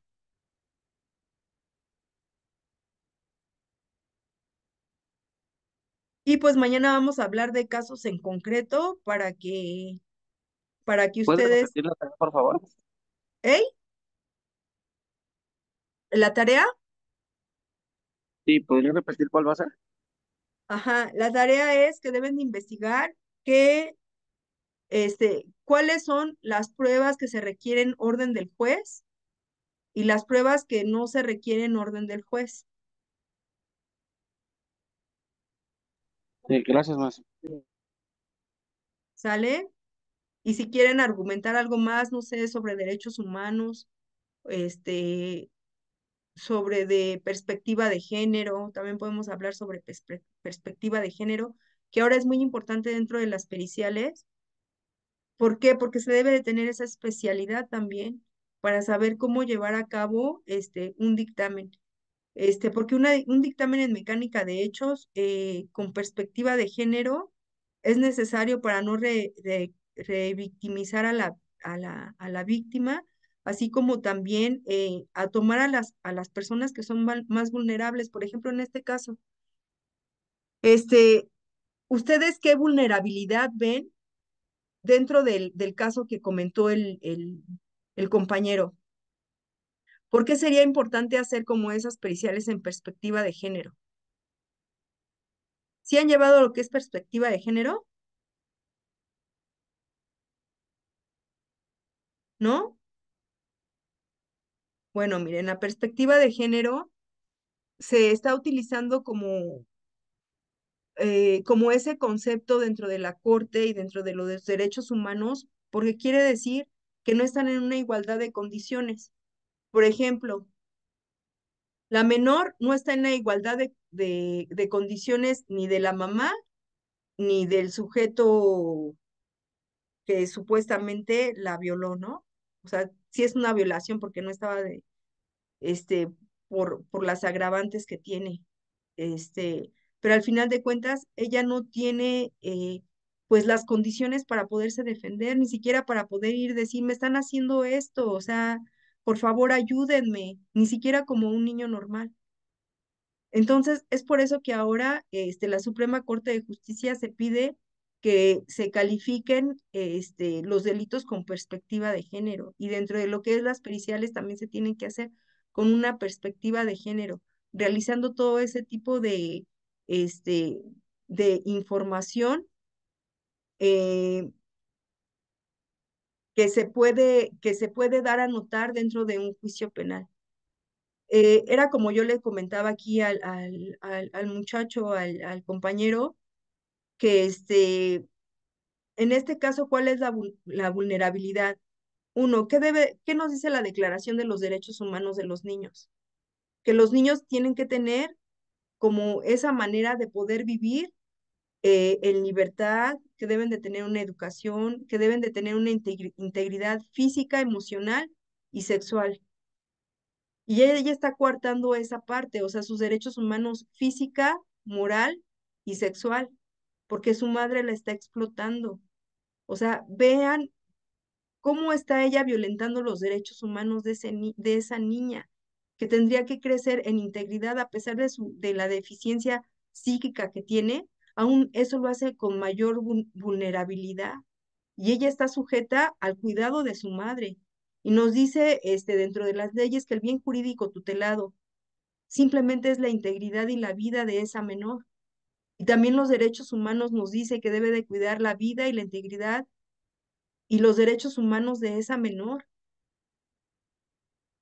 Es por eso que ahora ya la perspectiva de género tiene que estar también inmersa dentro de lo que son las periciales. Eh, ¿Qué otra cosa? Mm, bueno, pues yo creo que ya estamos acabando, chicos. Ya van a dar las 12. Espero les haya gustado la clase. Y pues estoy a la espera de sus comentarios. Cualquier cosa, por favor, intégrenme a su teléfono y si tienen alguna duda, con gusto, pues también se las aclaro. Y mañana empezamos a hacer como esos ejercicios de teoría del caso y dentro de lo que es la criminalística para que ustedes puedan, como que tengan esa idea más clara de cómo pueden llevar los asuntos en materia penal. ¿Les parece? Sí, maestra, gracias. Ok, Sí, pues maestra, gracias. que tengan bonita tarde. Espero que sí les esté ayudando esta clase y de todos modos cualquier recomendación o cualquier duda estoy a sus órdenes, ¿va? Bonito fin de semana y mañana nos vemos a las 10 otra vez. Gracias, maestra. Bye, Igualmente, maestra. bye.